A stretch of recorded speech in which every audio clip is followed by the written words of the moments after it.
श्री स्वामी समर्थ. ज्यावेळेस महिलांच्या काही मासिक प्रॉब्लेम असतात किंवा इतर काही सुतक वगैरे येते किंवा इतर काही अडचणी असतात, त्यावेळेस आपण स्वामी सेवा जी करत असतो त्या सेवेत खंड पडण्याची शक्यता असते.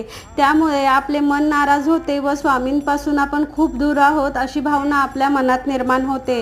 तर अशी भावना निर्माण होऊ नये व स्वामी सेवेत खंड पडू नये म्हणून आपण ही एक पूजा करू शकतो. ती पूजा म्हणजे मानस पूजा. अगदी सारामृतात देखील सांगितले आहे की प्रसंगी मानस पूजा करिता तेही प्रिय आहे समर्था.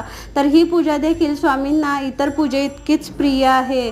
तर मैत्रिणींनो, आपण अडचणीच्या वेळेस स्वामींची ही अप्रत्यक्षरित्या पूजा करू शकतो. तर ही पूजा कशी करायची आणि या पूजेचे फळ आपल्याला काय मिळते हे पाहण्यासाठी तुम्ही माझ्या चॅनलला सबस्क्राईब करा, व्हिडिओला लाईक करा. या पूजेबद्दलची सर्व माहिती माझ्या चॅनलवर या व्हिडिओमध्ये दिलेली आहे, तर तुम्ही तो व्हिडिओ शेवट